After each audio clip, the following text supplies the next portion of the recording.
What's Earl Skakel in the house with my AEW Dynamite review. I was yes, I don't mind talking about I talk about whatever whatever the stream wants to talk about. I think what happened today in the Dabbleverse land is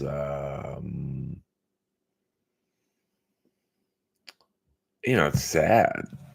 But like you guys know, I talk about whatever you guys want to talk about. Well, it's funny you mentioned that. We can jump around. Nick, if you guys watched AEW Dynamite, you'll remember the segment where Malachi Black was at the end of the match with Kyle O'Reilly. Blood was poured on him from the ceiling, and it was a lot of blood. I'm watching Dynamite right now, so I don't know how it looked on TV, but gallons of, I'll assume, it looked like food coloring to me, but thicker. So I'm not sure if they put something in it to make it look more realistic with the blood, but it was a lot, gallons of it. And I didn't get a spot of blood on me. The girl sitting to my left, drenched. I mean, hair, face, t-shirt. Her jeans are probably ruined. And the guy behind her, who, if you look at my Instagram stories, you can see the guy in the Sting shirt that's all bloody. He got it pretty bad too. So it just literally was luck of the draw in terms of who got soaked and who didn't. But it was weird because, and I'll have to watch it on TV, like most of the fans were watching the screen for Adam Copeland's promo. But there was an energy that you could tell something was going to come down from the ceiling. It was just there was an era of something's about to happen. So I kind of saw it out of the my peripheral vision, but most people missed the actual dunking because they were looking at the screen, and then they saw it, and then they were like, but it was pretty wild.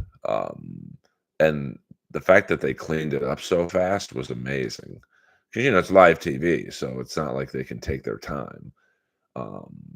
And there's just an army of people cleaning it up. And if you notice, if you guys taped it or whatever, when Mercedes Moné came down, I mean, it was all over the place. So I think there was a little bit left on the ramp, like the walkway, and she almost ate it when she ran down. That's how good of an athlete she is. Most other people probably would have fell, but she caught herself, and it made it seem pretty seamless. Yeah, it could have been cornstarch with red food coloring. OT, we could talk hockey. Maybe no one will want to talk about the Dabbleverse. Maybe everyone will. Maybe we'll set all-time numbers in here as well. I mean, Kevin, when I had to drop off my Jeep today. When I was listening to Kevin, MLC, and the car ride to the dealership, I think they had like close to 2,000 people, and God knows how much in super chats. I mean, I don't usually keep track of like who's making money and how many people they have in their streams, but I was like, damn. But I'm still not tempted to switch over. I'd rather have 11 people in here right now and talk wrestling. Um, but, that was very impressive, but it's kinda sad at the same time, to be honest with you. I mean, if you guys wanna talk about it, we can, but, like, I don't find, um, just, April's mugshot, I mean, that brings it home, like, "Hey, man, these are real people." But, what are you gonna do? Uh, well, I tell you what, if you watched the show last night, the 5 guys behind me with the signs, the 5 stars, and I forget what was on the other side, they were so funny, and you guys know me, I don't find anything funny. I don't laugh. These guys had me in stitches because the guy directly behind me, he had a New Japan, I think he had a Bullet Club shirt on. He was throwing out some really deep cut, um, zingers, New Japan zingers that I didn't get, but they were still funny to me. No, I'm telling you, Nick, these guys, you would have loved these guys. They were so funny. I mean, you had to be there. I was at AEW last night, Dynamite in Bakersfield. Um, Kip, what up? What up, William Zoom in the house? And it was a really good time. I would definitely go back to Bakersfield to,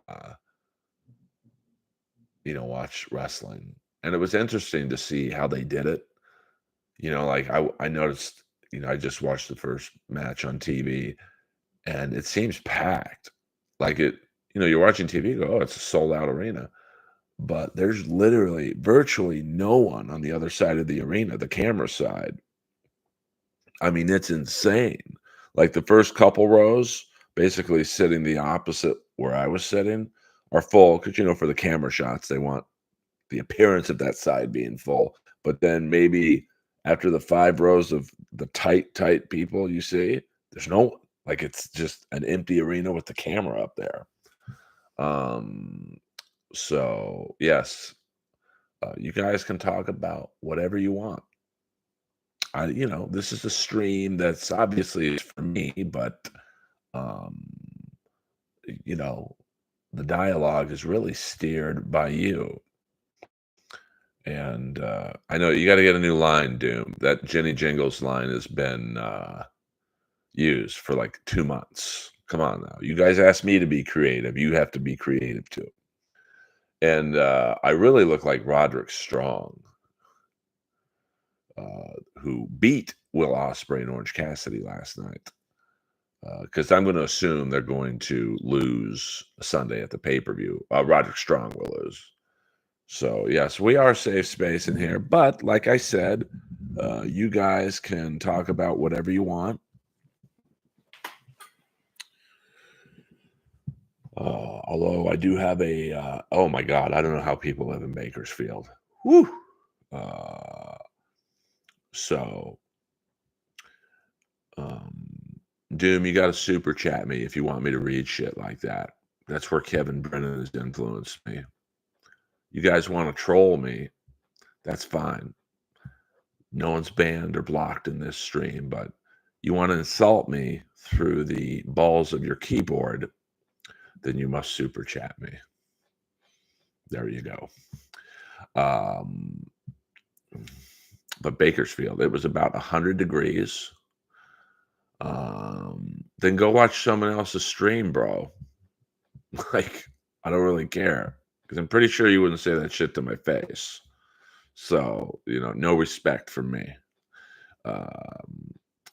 Bakersfield is incredibly hot. I mean, it was about 100 degrees. Luckily, the operation was real smooth. I didn't have to wait in line, but for maybe under 5 minutes.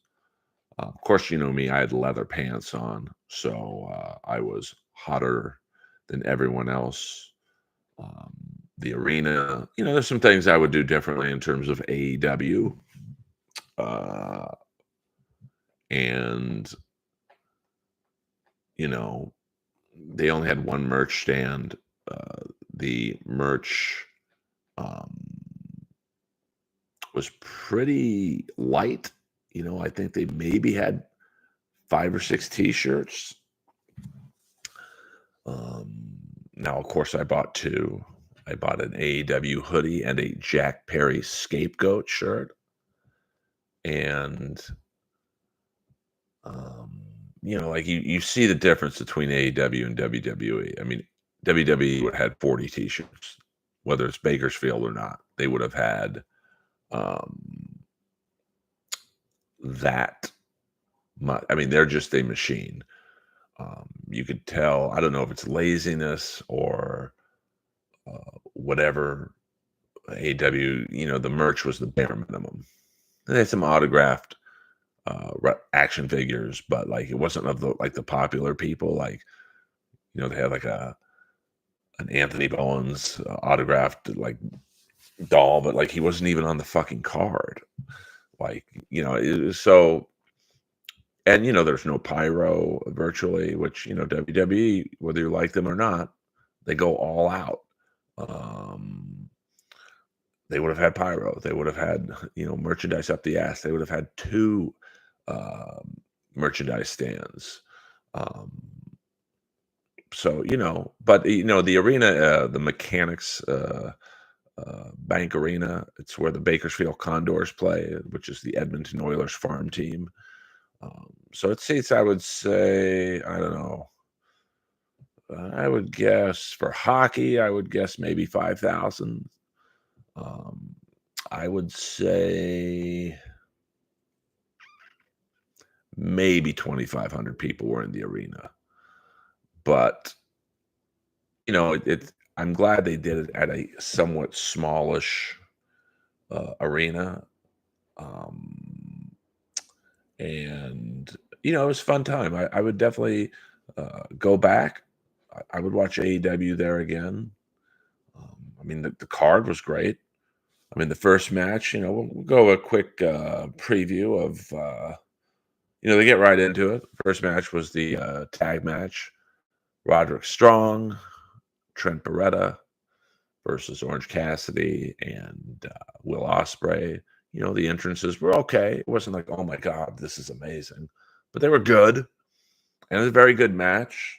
I mean, I was literally sitting um, front row, right by the stairs where they walk up. So I don't know if I can ever watch wrestling again from anywhere but there. I mean, it's pretty amazing. You can hear the wrestlers talk.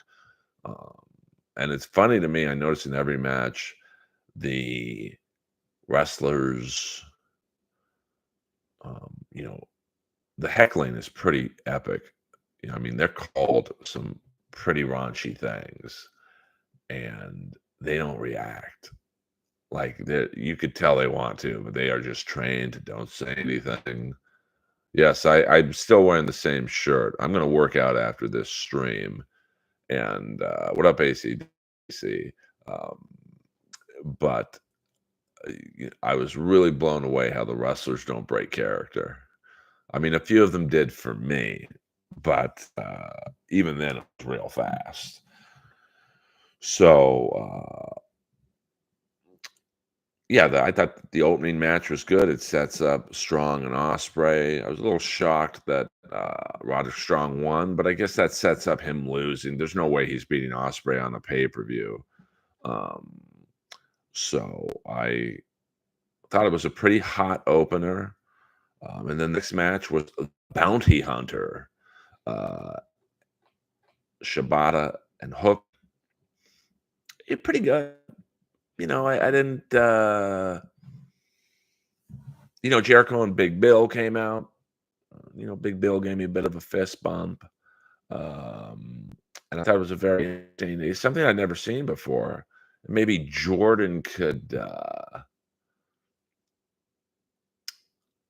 correct me if I'm wrong. I've never seen a double submission before where 2 guys submit.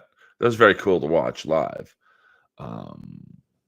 I didn't sense a lot of like heat on this match.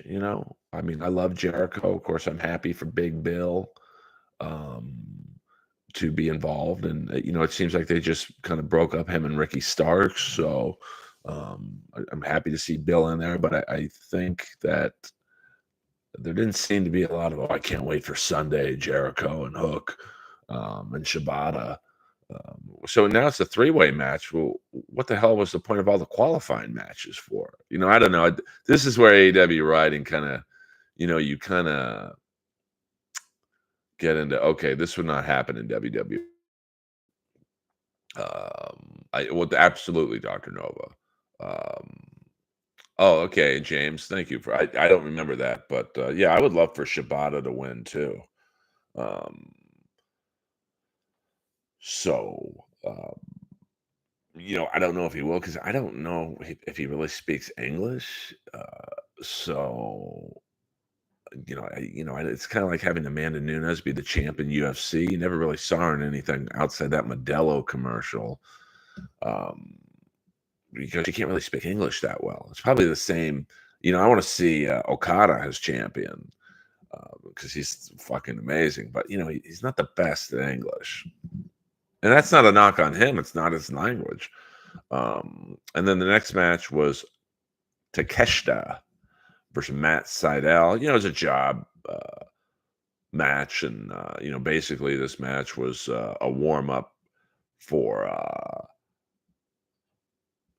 Moxley and Takeshita. I mean, Moxley got a pretty big pop. I don't know how it sounded on TV, but it was big in the arena.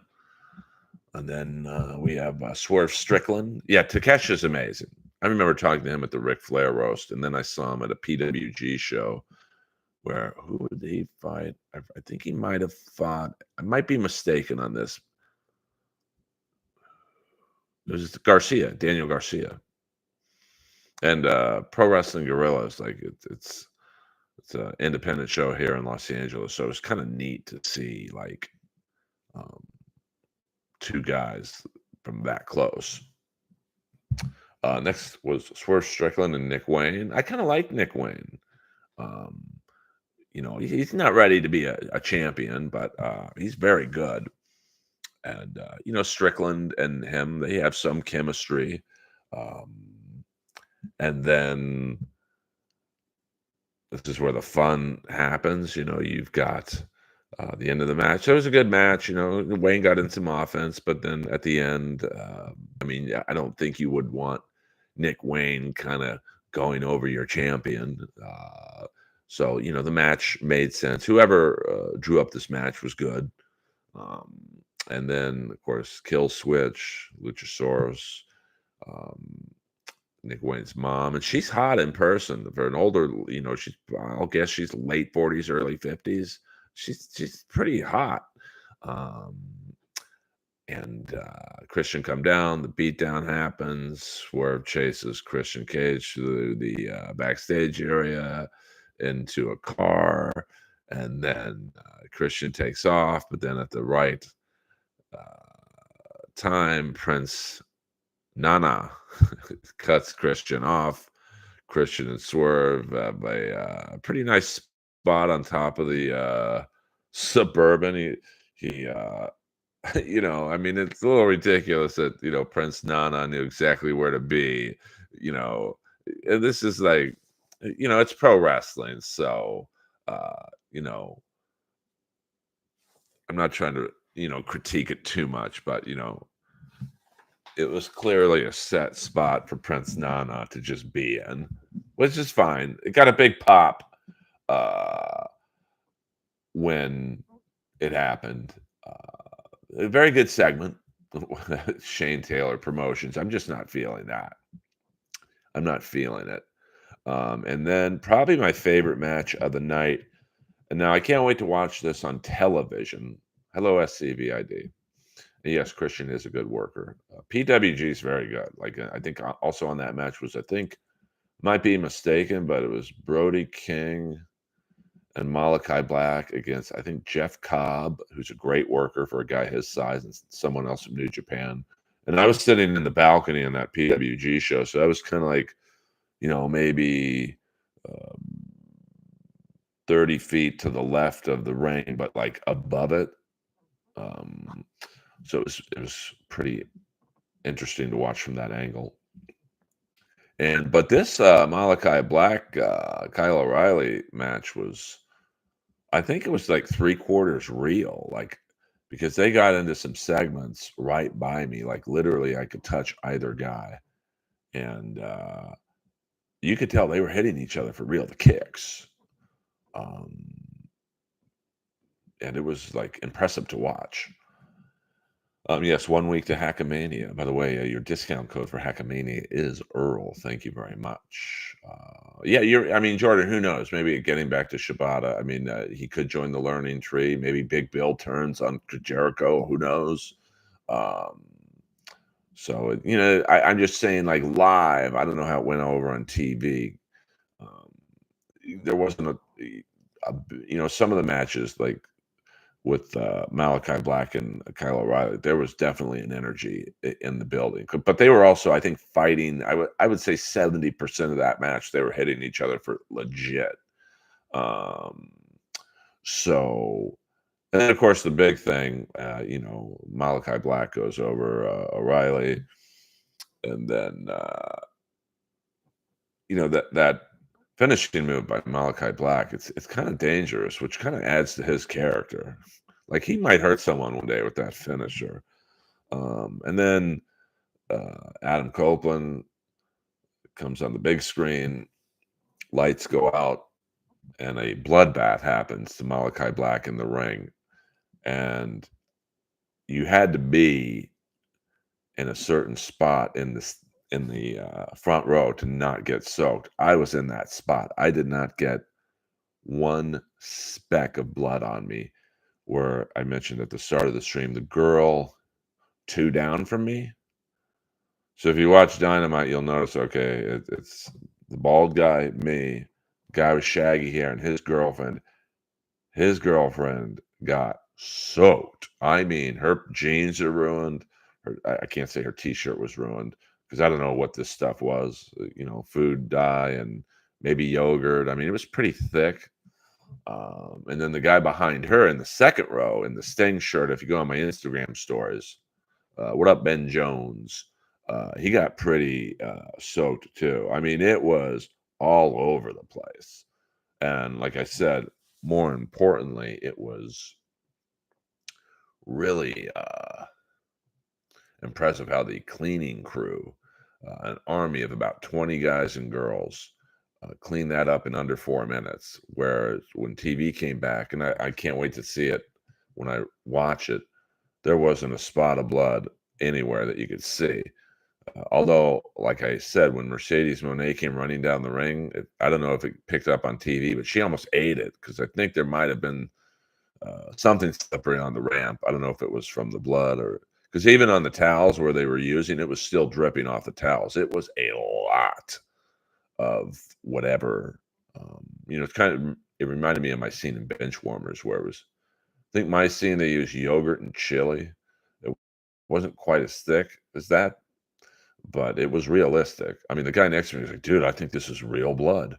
Um, so, what up, Ross Incognito? Dude, it was amazing. Um, Dr. Nova. I mean, I will definitely do that again, but I don't know if I could sit anywhere else but in the front row. I've never sat front row for wrestling, and it's pretty neat. It's definitely worth, I think the ticket was about $350. I just went on AXS, and I noticed they had seat 3 was available, row A. Um, Definitely worth it. Drive out wasn't too bad. Um, little over 2 hours. So, I tried to plan it out. I think I left at noon just in case there was traffic or whatever.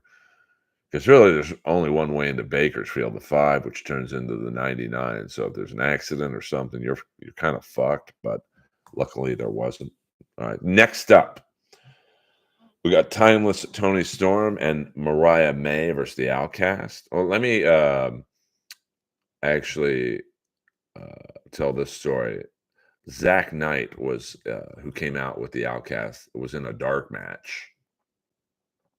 To get the crowd going as a warm up. And he wrestled one of who later I would see the security guy with the long hair from last night. He was Zach Knight's opponent. And Zach Knight did a really good job. He's a good heel. Like, he was getting some good heat from the crowd, and the crowd was kinda just getting settled in and whatnot. And my voice is pretty loud, as you guys know, and I yelled at the top of my lungs 'cause, Zach wrestles in a suit, and his pants were pretty tight, and I'm like, "Hey, we can see your panties, mate." And he instantly looks at me and goes, "With those glasses, I sure fucking hope so." He got me. Let's roast. So he was very funny. So he comes out with the Outcast, and pretty good match. I did like how Tony Storm uh, kind of stays in character the whole time, even when she's on the outside of the ring. She's doing all that 50s movie star stuff. Um, and, it was a good match. I have a little crush on Harley Cameron. She's pretty hot in person. But Tony Storm and May, they win. It was all right. I mean, I don't, this is probably the feud I care about the least. Um, and then we got Bullet Club Gold and Death Triangle. It's official for Double or Nothing. I'm interested in that. Um, so the final match was Brian Danielson and the Giant Satnam Singh. I do wish I went to Sting's last match, no doubt about it. I know eating Burger King was a real pores move. I almost had Jersey Mike's today, to be honest with you. Uh, Dude, he was so funny, Jordan. Like he instantly had that line ready for me. I was very impressed. Like it was literally point 0.2 seconds after I said that. With those glasses, I sure fucking hope so. Let's roast. Um, I would love to be what up, Rebel. I would like to be with Wardlow. He needs a manager. He needs a guy who talks. I could be like Don Callis, but funny. Don Callis is pretty funny though. Like he does a lot of like facial movements and like acting scared. He's won me over. A couple like 2 years ago, I was like, I don't really get this Don Callis guy, but now I do. With the fucking loafers and like, I think I could be Bobby the Brain Heenan. I mean, listen, every wrestler needs a mouthpiece. I want to be that mouthpiece for Wardlow. Because I can get heat, and I'm good. Like if you had me roasting something like Zach Knight in the ring, like maybe he was Wardlow's opponent, like it'd be like a roast battle of sorts. Um, did you buy Jack Knight's shirt? The comic who killed himself? Zach Knight. Zach Knight. My bad. My bad. I did buy 2 shirts: a AEW hoodie for $75. I thought it was a little overpriced, to be honest with you, and then a Jack Perry scapegoat. Um, Very cool. Yeah, I bet you do, Nick. I bet you do. So the biggest takeaway from the Danielson Satnam Singh match is I don't know what that Satnam Singh was. He's not that bad. Like, am I saying make him the champion? And I'm absolutely not saying that. But he's pretty nimble for a guy that's a legit 7'4", 400 pounds. I mean, he's a lot more nimble than, say, the great Khali. But, it was a typical big man match for him. It's not like he's doing Hurricane Ranas off the top rope or Supacita between the ropes. But, and Danielson, like, was very, Danielson probably called the match. And Danielson made him look good, I thought. And then, the match kind of turns into a clusterfuck, interference with Jay Lethal and Jarrett and Sanjay Dutt. And then, the Elite comes out, and it's kind of a clusterfuck. What's kind of cool to see Okada. And then, I thought a pretty good segment. Once again, I don't know how it went over on television, but when Darby Allin pulls up in the Suburban and the camera cuts to Tony Khan driving. That was good. Like live, that got a big pop, the Tony Khan pop. And then I was trying to look at the flamethrower Darby Allin had. The flames looked fake, but they were hot. Like, he was by me for a quick second, and you definitely felt a heat, wave or whatever you wanna call it.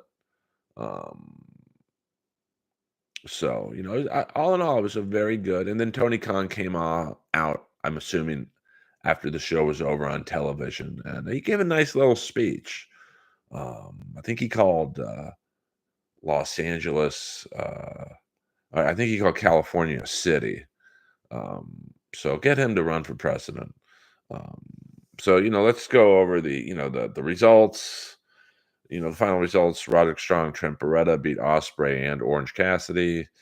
Hook and Sabata defeat Brian Keith, double submission. Takeshita beats Matt Sydal. Swerve Strickland beats Nick Wayne. Malachi Black defeated Kyle O'Reilly with the end. Tony Storm and Mariah May. Storm 0 to Cameron. And Brian Danielson defeated Satnam Singh with Jay Lethal and Jeff Jarrett interfering. Um, Very good card, I think. Not a lot of the crowd was hot for really all of it.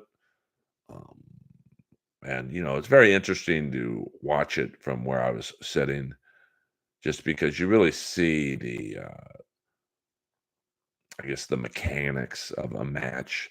Like when Tony Storm was in the ring, Mariah May was selling an injury outside, and you could tell like one of the ring crew, because Mariah was curled up in like a baby's ball, and one of the workers was kind of watching for the action so he could give her cue. And Osprey did the same thing. Hook.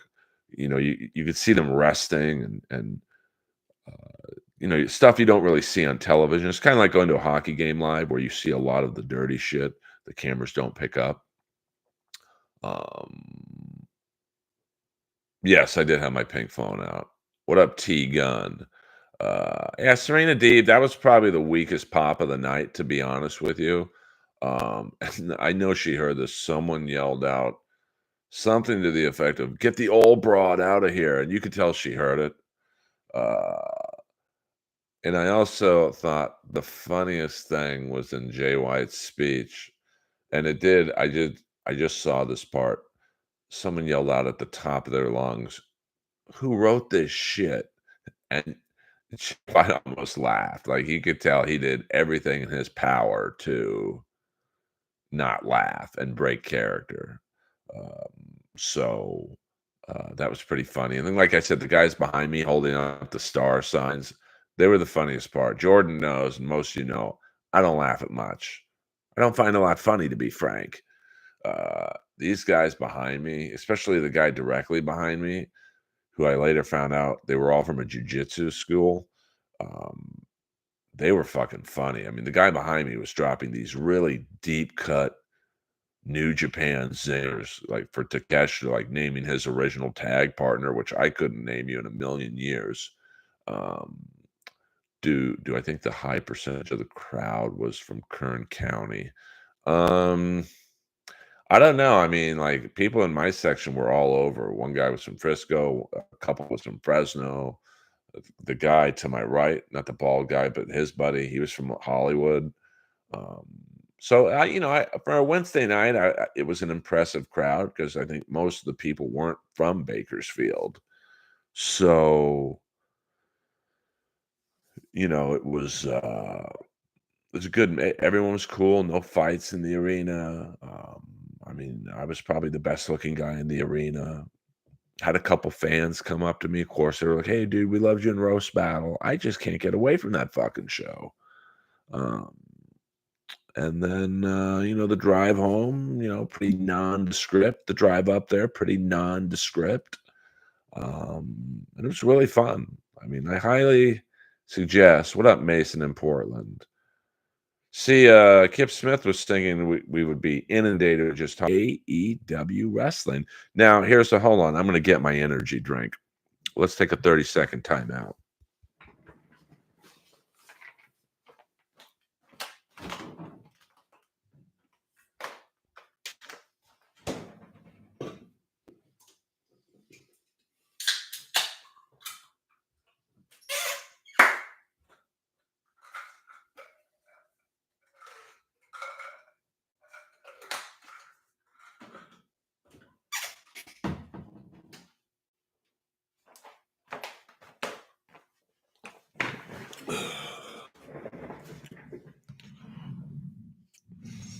I did notice one massage parlor open when I left. I did not plug my stream. I should have.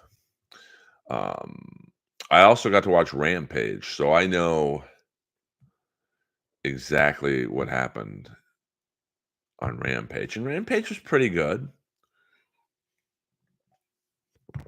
I don't want to ruin the results of that, but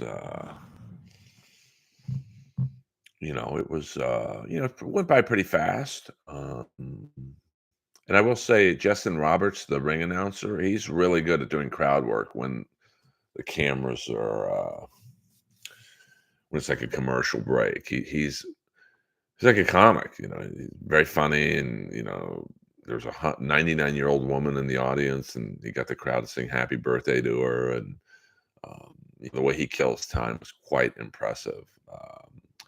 I've never been approached by anyone saying, "Hey, I loved you and I'm dying up here." Two people last night were like, "I loved you in Roast Battle." Um, so that show is,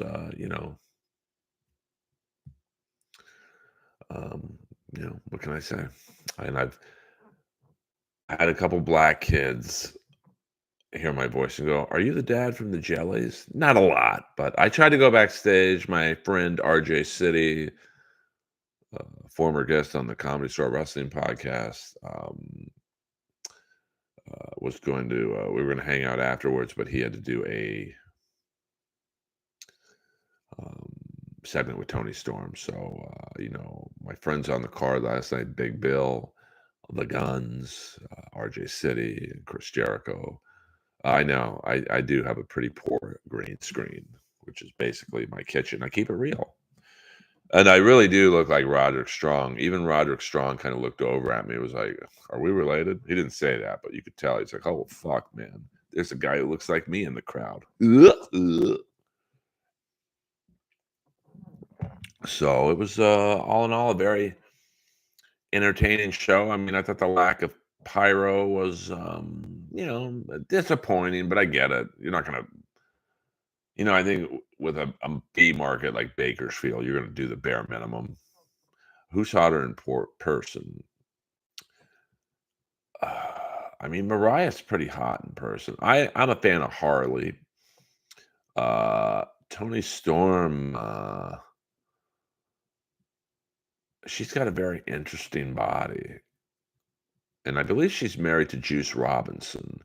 Soraya's hot too. Like Tony Storm is like she's a thicker girl, but she has no boobs, but her ass is like pretty big, but like she's very athletic.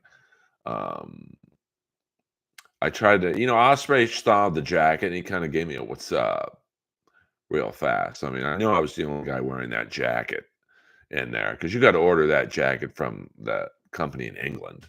I mean, there's a couple of Brub t-shirts, but no one had a Will Ospreay Letterman jacket. Trust me on that one, buddy. Um, so it was fun. Like, I went by myself, and I'd give it an A plus. I had a great time. Um, I don't know. I've been given several invites to go to Double or Nothing, but yeah, looking back, I should have worn a neck brace and glasses, but I was like, okay, I can try and get Roderick Strong's attention or Osprey's attention. So I loaded up with the Brub t-shirt and my Letterman jacket. Um, yeah, I mean, I'm watching it right now, and absolutely, the production value is good. It's not great because I noticed already in the Osprey match, they missed, the TV crew.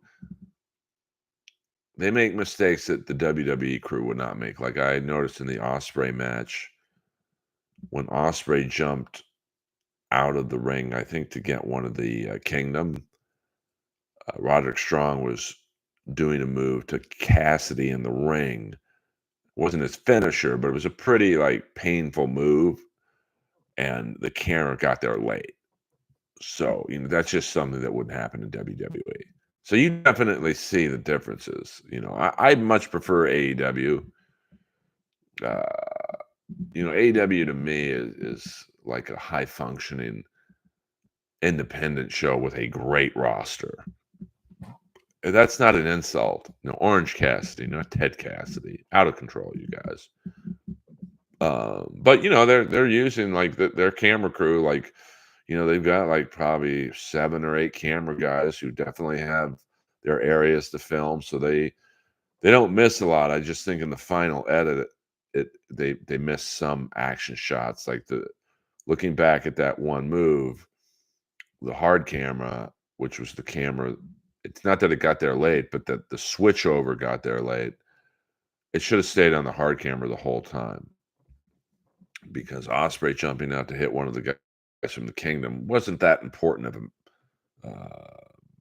a move to catch. Um, but it's little things like that that definitely separate the two companies. And maybe AEW shouldn't be compared to WWE, to be honest with you. I mean, they're so light years ahead of them, WWE, in terms of production and just the technical elements of a TV show. But rightly or wrongly, because they do have a great roster, they're going to be compared to WWE. It's just the way it works. So, but very interesting to see from that close up. I mean, um, the sounds, like when there's a segment where Malachi Black and O'Reilly are fighting literally right next to me. I mean, 6 inches from me. And to hear them actually hitting each other. Like I actually heard Kyle O'Reilly when Black landed not a super kick, but a kick high up on his shoulder. I heard him go, oof. Like, um, yes, absolutely. The AEW could use better fluffers in the editing bay. But, all in all, I think it was a good way to go home to Dynamite. Now, of course, it's not the final show before or go home to Double or Nothing. It's not the final show. I mean, you've got something that happened at the end of Rampage that is with Willow and Mercedes. That's a nice go home to moment. And there's also Collision. So yeah, I got a hard camera for you, Lion Heart. I was probably the biggest guy in the front row, but the guy next to me was pretty short, and the guy next to him was like a teenager, I think. So, and get your minds out of the gutter. Get your minds out of the gutter. Um, I mean, I could definitely be a good wrestling character. A wrestling manager, a Bobby the Brain Heenan, Jesse Ventura, um, like kind of like Nigel McGuinness. He's funny, but he was not there. I guess he only does Collision. And I did notice, whether you like the Young Bucks or not, like when they were interfering with Danielson and beating the shit out of him, I don't know if how loud the cameras, how loud the audio picked this up, but there's a lot of CM Punk chants, and they kind of played into it. I thought it worked. One of the Jackson brothers like yelled at, I don't know, the guy behind me, yeah, way to cheer for a fucking guy who's not even here. So yeah, I would love to. That would have to be someone that have to see me at the Comedy Store. And hey, you like wrestling? Do you want to work in AEW? Fuck yeah! And I already know what I would. I've already got the sales pitch ready. I would walk into a meeting with Tony Khan. Sorry, I got thrown off by a super chat. Jordan, stop it.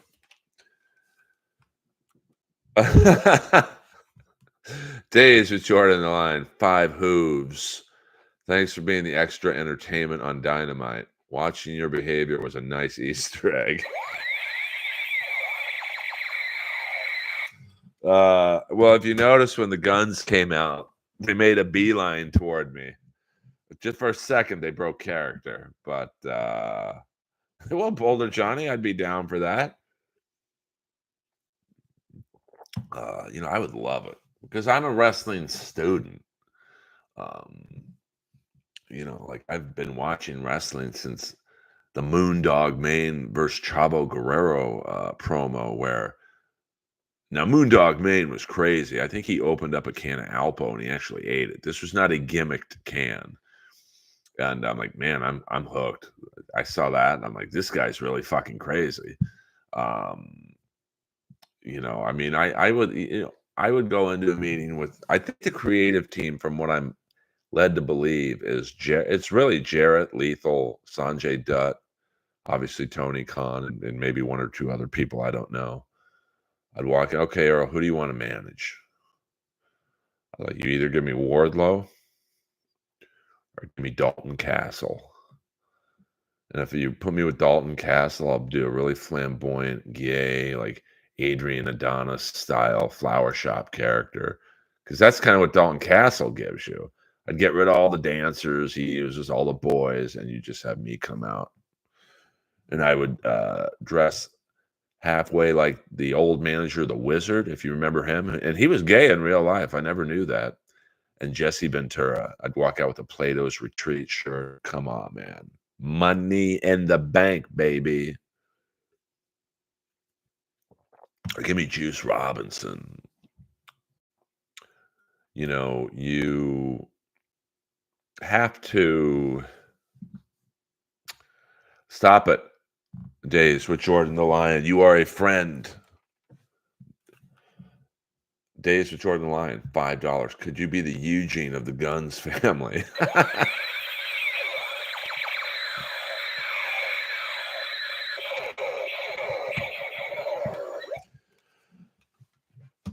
Well, I think, you need to, a manager needs to be with someone who's not great on the mic. Now, I think Sasha Banks, or I'm sorry, Mercedes Moné, she needs a mouthpiece because she's not very good on the mic. Some people have it and some people don't. It's just the way it is. But let me tell you right now, and I saw it last night, I saw it about a year ago in the New Japan show. Athletically, she's got it. She's the real fucking deal as an athlete. So you have her have a mouthpiece, and that's the way you do it. Let her concentrate on the in-ring stuff because I think she's so athletic. Even last night, and I won't give away what happened on Rampage, but um, she's very good. But he needs good writing, Dalton Castle. I don't have big arms, but I can take care of myself. Gay for pay? Maybe. I mean, who knows? John Doe, who knows? I like your style. Because he's a great wrestler. He's got an interesting look. He could be like, you could put him in a program with Roderick Strong or he could be. You could really feature him on Rampage and then get him popular on Rampage, and then maybe Collision. And he's good. He's a great wrestler. I think he had a broken back, so that's why he has that real thick neck or back brace on. So his in-ring work is very good. I met him at the Comedy Store. We took a picture together. We broke bread on the patio at the Comedy Store. Who else would need a manager in AEW? Jay White's great on the mic. He doesn't need a mouthpiece. The Guns are good on the mic. They don't need a mouthpiece. Pac might be good to stick a manager with. He's not horrible on the mic. He's intense. He was at one of my comedy shows. I did a comedy show at the Republic of Lucha, which is Ray Phoenix's. It's like it's not a card shop, but it's like a wrestling shop in Pasadena. And Pac was there, and man, he's intense, man. He's got an energy about him. Like I would not want to see him pissed off. So, maybe a powerhouse Hobbs. Who's not horrible on the mic, but he definitely needs, I think, a mouthpiece so he can just be like almost like a Black Goldberg, if that makes any sense. I'm trying to think who else is. Satnam. Well, Satnam Singh as Sanjay Dutt. That kind of makes sense. Uh, but I would love to be like Satnam Singh's manager. Um, 'Cause he's like, I don't think he could ever be like world heavyweight champion, but he's not horrible, man. Um, what up, Grimace and Pain? See, Kip Smith, you were wrong. We haven't had any Dabbleverse questions tonight. And today broke the internet on MLC in terms of the Dab. Today I'm going to make this prediction. I'm going to predict that today is the start of the end of the Dabbleverse because it's never going to get any better than today in terms of numbers. You had, Kevin and Chad and Aaron from Steel Toe. I think 2,000 or so people listening at its peak. But now what? You know, today was the moment right before the bubble burst. That's my opinion. Briscoe. I mean, I'm trying to think who else. Yeah, I mean, Briscoe wouldn't be bad, but he's pretty funny. Um, but he could use a good manager. Um, Big Bill could use. Big Bill's pretty good on the mic, but like, I would love to be paired with Big Bill. Um, Trying to think who else. I mean, Trent Beretta would be fun to work with, just because it's not that he's bad on the mic, but you know, I don't know if he's comfortable cutting like a wacky promo. Well, that's what a manager would do. It's all good, Kip Smith. It's all good. Yeah, I do, John Doe. I do.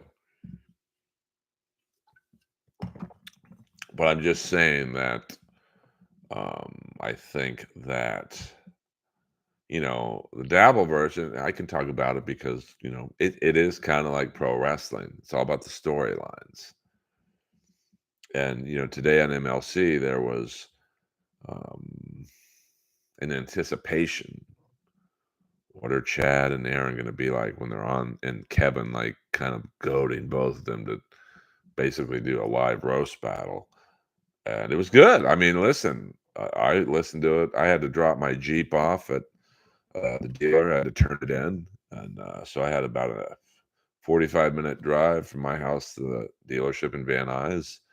And man, it was just fucking great. But now what do you do tomorrow? Just like pro wrestling, you got to have a follow-up storyline right away. So now it's hot. Everyone's talking about it. But tomorrow, what do you talk about? Or next week, what do you talk about? Yeah, I mean, well, I don't think Ricky Starks needs a manager. Like, he's pretty good on the mic. Um, Darby's pretty good on the mic. I mean, Okada, I think could use a manager because it's not that he's bad on the mic, but English just isn't, um, it's not his language. So he can speak the bare minimum. But if you pair him with a manager, it's good shit. Or Jack Perry. Now, Jack Perry's not horrible on the mic, but I would love to be Jack Perry's heel manager. I'd call out CM Punk. Yeah, absolutely. I mean, that made me sad, John Doe, about what happened to April. I mean, her mugshot kind of drove home the point of, hey guys, man, this is some real shit going on here. But you're right, T-Gun. Anything can happen in a week, but well, I don't know about that, Nick. I mean, Okada is funny. Like that one promo he cut on Omega, like, I'm the best bout machine in the world, bitch. That's pretty funny. Um, Yeah, but I mean, I'd have to be like if my comedy career ever took off, someone like a Dr. Ken could call Tony Khan and go, "Hey, man, this comic really loves AEW and he's got some good ideas. You should have a meeting with him." Um, so yeah, I mean, Wheeler Yuta's perfect because he's not good on the mic at all, and he'd be perfect as a trained assassin, like an Asian Malachi Black. Like Malachi Black's awesome on the mic. The brooding promos, Brody King's great on the mic. I mean, Buddy Matthews would be someone that, I'd love to see, this guy's the next Kenny Omega. Like for a guy his size, he's very athletic. I mean, he might be bigger than Omega. But I've never really heard him talk on the mic. They usually leave that to Black, sometimes Brody King or Julia Hart. Um, so, uh, I mean, I can certainly do no worse than fucking Luther. I mean, Luther doesn't do anything. Uh, I think that role should have gone to RJ City. Uh, listen, Wheeler Yuta is a great wrestler. I mean, if you've ever seen him do his moves, like he's great. But I don't necessarily know if he's comfortable on the mic cutting a promo. Some guys are and some guys aren't. Girls too. Mercedes Moné, you can tell she likes the attention of a crowd, but just on the mic, I don't know. It's just you either have it or you don't on the mic. It's like Mercedes Moné, her athletic ability, you either have that or you don't. Most people don't. She's got it. It's like Lance Storm, for you older freakers in the stream, uh, maybe the greatest technical wrestler ever. Think about that. Um, Look at Benoit, before he killed half his family or all his family. Where was the kid's tag team partner? Um, not great on the mic, but a great, great, great technical wrestler. Dean Malenko, uh, the man of 1,000 moves. Awesome in the ring, but on the mic, a little stiff. Claudio would be a good guy to manage. Just have him be some ass kicking enforcer. Um, by the way, someone sent me a clip. In that one match in Ring of Honor with Daniel Bryan and Kamala Jordan and everyone else, Prince Nana was the referee. I never knew that.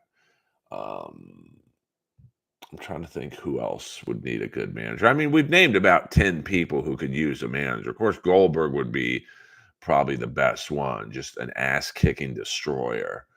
Um, and, I'm trying to think of some of the women. I mean, Serena Deeb needs a manager. Like, she's not great on the mic, but, anyone, if you're a good talker on the mic, you can get anyone over. I'm convinced of that. And I think part of her problem is she's a little stiff on the mic, and she doesn't have like the looks of Mariah May or Cameron. Uh, I tell you, forget about it. I just came up with who I should manage. Abaddon. I would take her to the top because right now she's just kind of like the joke jobber. Like she's good, she can do all the whack, but like Abaddon. I'd like to be the manager of the first intergender tag team, Abaddon and Danhausen. Oh, did Owen Hart die today? Or 25 years? I remember where I was. I was playing ball hockey in Orange County. And it came over, that was such a big story back in the day that it was on like KFI. Remember, I was playing ball hockey, and in between periods, the radio was on, and breaking news from Kansas City: Owen Hart, the wrestler, has tragically died in the ring. And Jeff Jarrett was the next match after that, and they basically, if you believe, the urban legend that Vince McMahon literally shoved him out there and said, "Get out there! We're not stopping this card." And that was one of his best friends. And I think I heard a story that when he went to the ring, like he his corner was where it happened, and like he said, he stepped in Owen's blood. But that's the world of fucking pro wrestling, brother. Um, so but all in all, my AEW Dynamite experience was great. Um, I would highly recommend um, you go to pro wrestling in a smaller arena. Yeah, well, I mean, they killed him. I mean, clearly they cut corners. Um, you know, I think they didn't use their regular stunt people that night. I think they went with like the local talent or whatever. And the fact that they didn't stop the match was fucking nuts. And they just shoved Jeff Jarrett out there. Like, whether you like Jeff Jarrett or not, imagine you just saw your friend die. And apparently, like, I think the Godfather said when they rolled him backstage on the stretcher that he was already out. Like, he was gone. Um, and you tell Jeff Jarrett, go out there and wrestle a good match. I mean, it was fun. I mean, the world of stand-up comedy is actually very stressful, and there's a lot of bullshit I have to deal with on a daily basis. And of course, Lois is, she's out of the woods right now, but it's been stressful dealing with Lois, and so it's actually therapeutic to drive to Bakersfield alone, watch some of my friends wrestle, and I love driving at night. That's a very peaceful drive coming back. Of course, it seems a little longer just because, when you're going there, you're excited about the event.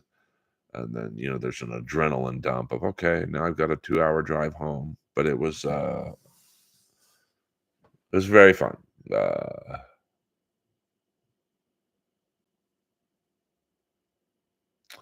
Interesting. Well, I don't think Owen Hart wanted to do it.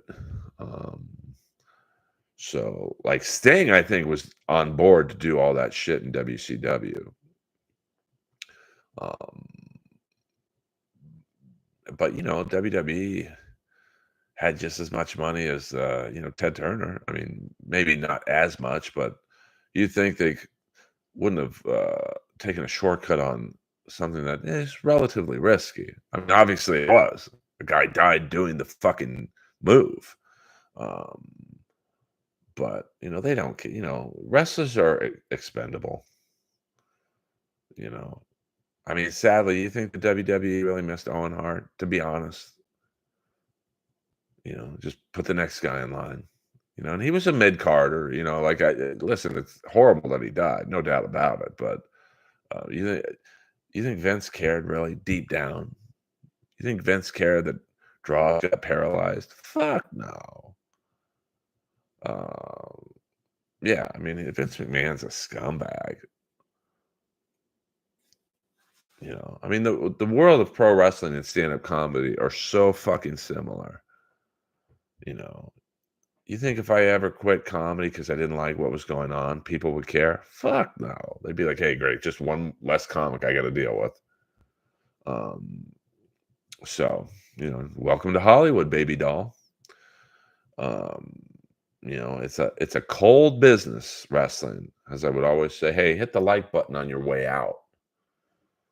We're into what you would consider overtime in the Earlverse.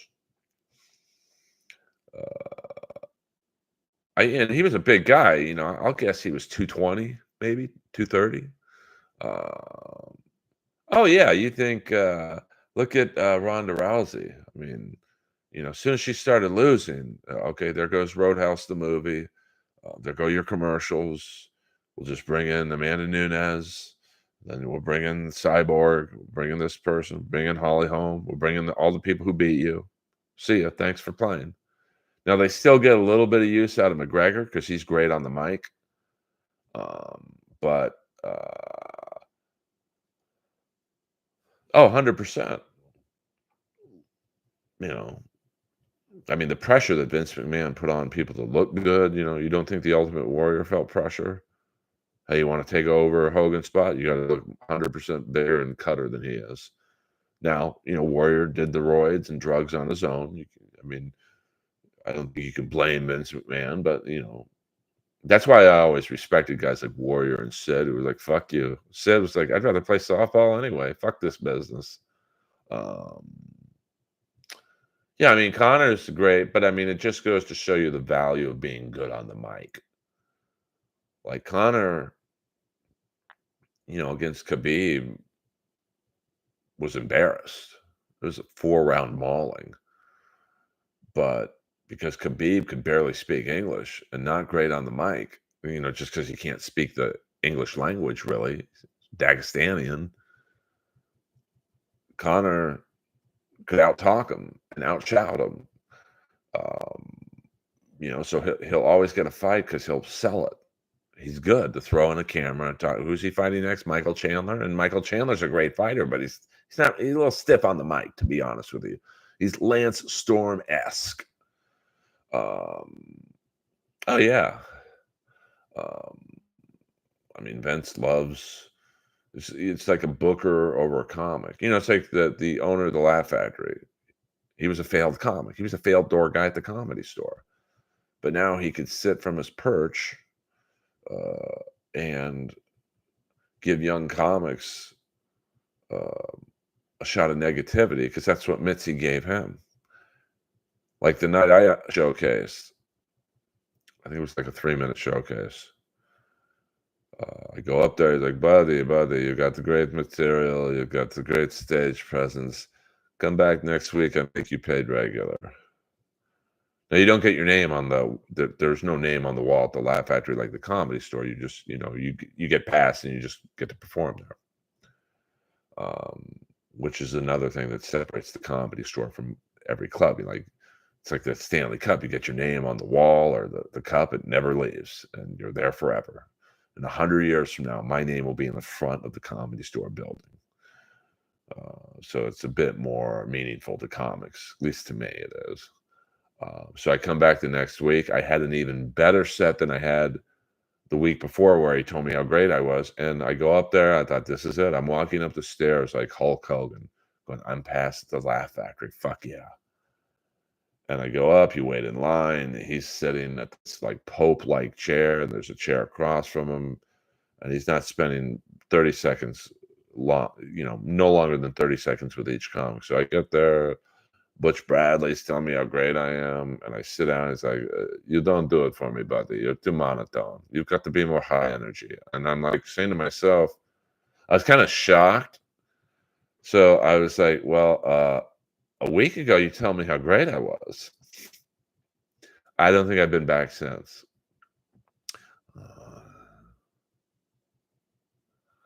Uh, uh,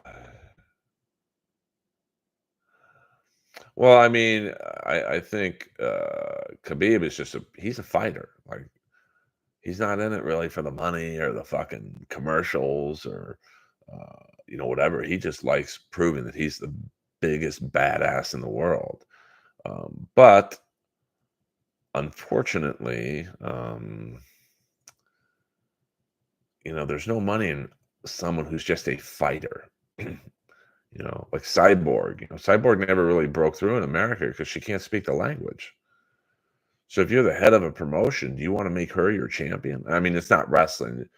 I think she would have killed Rousey because she's just so much fucking stronger. But she can't speak English barely. You're going to have her cut a promo or be in a commercial? You can't. I mean, that's what made Rousey good, was like she could at least speak. Um, yeah, 100%. But, listen, no one could beat him. I mean, he embarrassed McGregor for 4.5 rounds.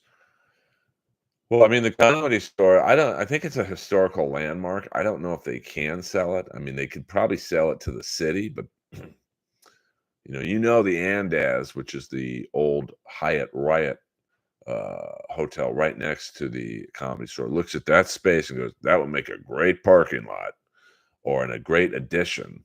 But I hope the Comedy Store never gets sold. But, business is business. And that is probably literally the most valuable plot of land on Sunset right now, because all the other ones have been, I mean, I guess you could maybe tear down the Whiskey, which is on Sunset and Clark. It's a pretty valuable piece of real estate, but um, I mean, there's very few. I mean, where Gazzari's, no, they're doing something to the. It was Gazzari's, Billboard Live, the Key Club, One Oak. They changed the facade on the outside of One Oak, so something's happening with that space. I don't know what, but maybe a nightclub. It is a great space, but who goes to nightclubs anymore? Um, oh, I mean, I mean, he's been offered more than millions. I mean, that just the land alone. I'm guessing, you'd have to talk to someone in commercial real estate, but that plot of land, easily $100 million. I mean, it is prime Sunset. If you're familiar with where the Comedy Store is, there's that apartment building west of the Comedy Store, maybe a quarter of a mile down, right behind, or right next to Pink Dot. It's kind of an infamous building in LA comedy. It's where Steve Azizi used to live. It's where Ari Shaffir used to live, Eric Marino, and a couple others. They have bulldozed that building. It's now being turned into some kind of commercial use. I guarantee you that plot of land was 50 to 100 million. I mean, prime Sunset's insane. I mean, if you look at where the old House of Blues was, right across the street from the Comedy Store, they've turned that into a condo restaurant, huge plot. I mean, it goes from Sunset to Fountain, which is the street below Sunset. And I'm sure that developers look at the Comedy Store and go, wow, that is a high-rise condo, hundreds of millions of dollars. They built a 20-story building on Sunset. Now, the permits in West Hollywood are wackadoony. But I mean, I think the Comedy Store, that area is more valuable, even though it's just east of where Saddle Ranch is. Yeah, I don't think too many people will cry about Saddle Ranch being taken down. But I mean, the Comedy Store is because it's not only do they own, the Shore family owns the Comedy Store, they own the house behind it. Now, I've been in that house. It's a really fucking nice house. I mean, it's probably 6, 7 bedrooms. There's no pool, I don't think, but the house alone has to be 10 million if you were to just sell it. So yeah, I mean, it's all paid. The clubs are okay. Please drop those plugs in, Kip Smith. I mean, Sunset's not, like I said, the Key Club's gone, although it looks like it's coming back. The Rainbow's pretty happening at certain nights. The Whiskey is pay to play, basically. The Viper Room's pay to play and barely open more than 3 nights a week.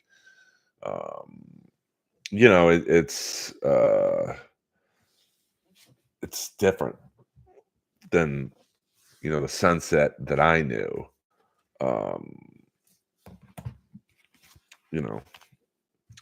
It's not just not the same. But it's also 2024, and I think what hurts the nightclub business or whatever, the nightlife business is, like when I was 20 to 30, you wanted to go out, you had to go out. You wanted to meet girls, you had to go out. Now you just go on Tinder, Bumble, swipe right. You Netflix and chill. You got Postmates. You literally don't have to leave your house to do anything.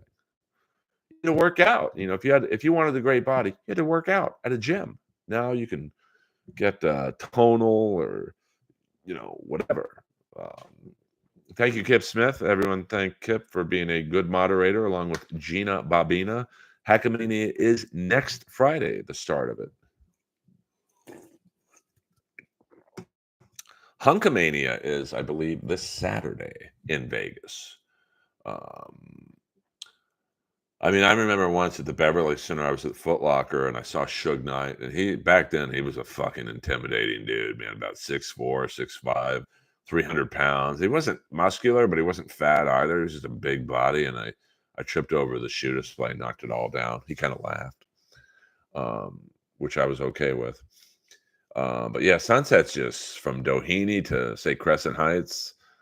Like, I know where Coconut Teaser used to be is Hyde nightclub, but it's not really happening. Maybe on a Saturday night it is, but if you go on hackamania.com, I don't know. I believe you can stream it for $29.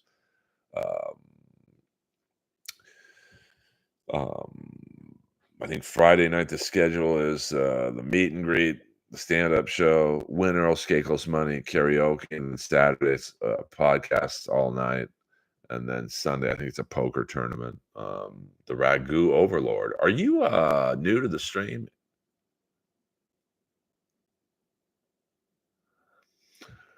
Oh, on your way out. Thank you very much. Garden of Eden was back in the day. It was on La Brea and Hollywood Boulevard. I went there many a time. Trust me on that one. And then you go to Garden of Eden, and then if you kept walking on Hollywood Boulevard, you would go to Splash, which was a great nightclub. A lot of well, thank you for returning the Ragu. A great time in that era. Of course, also in Hollywood and La Brea, catty corner to where Garden of Eden was the Temple 420 Comedy Club, which was a total scam. It was a dispensary that had stand-up shows, and the way they got out of, it was a little bit on the illegal side at that point. They said it was a church, so it was a pretty fun room to do comedy in. Hoga Mania is next time Earl has a date. Hello, boing. Yes, Garden of Eden did have a fireplace. I mean, there were so many nights. There was Dolph Lundgren's club, Black and Blue, Mickey Rourke's club on, was it La Cienega, and where was that? In between Wilshire and Olympic, closer to Olympic, on La Cienega, called Club Rubber. I remember telling a lovely lady that I was played on the Kings, and about 10 minutes later, we were back at my place. Luckily, I lived right down the street. Boing! So it was a fun time in the 90s. I mean, the 80s were like clubs were happening because you still had the glam metal scene happening. So in the 90s, the club scene wasn't as good, but still happening. You had Roxbury, which is now Pink Taco, across the street from Roxbury. That was the best part. It was Carlos and Charlie's, and on Friday and Saturday nights it was Chippendales from 10 to midnight. But because me and my friend Eric knew the door guy, me and Eric would show up at 12:01, and we'd always be the first guys let in. And we'd be the first two guys in a room full of 200 horny women.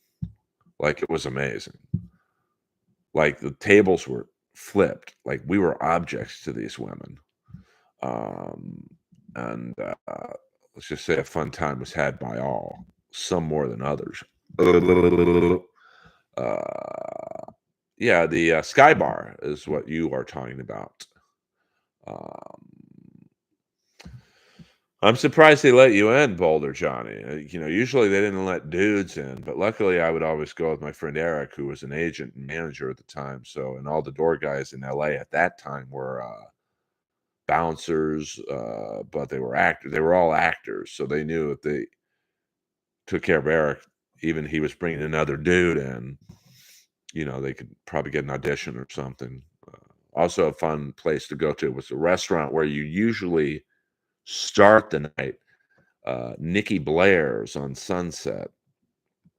Um, if you've ever seen the Poison video, Nothing But a Good Time, Nikki Blair was the guy who came into the kitchen and yelled at the kid, "Get your butt in gear or you're out of here." Well, Nikki Blair's the restaurant was on Sunset, and you'd always go there to start the night, and then you'd walk down the street to La Dome where all the hookers were, and you'd see if you could drum up some business. Um, and then you'd go to Garden of Eden. You'd go to me and Eric would go to Carlos and Charlie's. We'd go to Roxbury. I'd also would do my old strip club routine at Roxbury, where I'd, you had to be dressed pretty nice at these places, but I would, because of Eric's connections, I'd go in sweatpants, and I'd start dancing with a girl on the dance floor and dry hump her until I came in my sweats. I mean, it's a different era. Now that sounds creepy as fuck, but back then it was just accepted. Now, the worst part of that was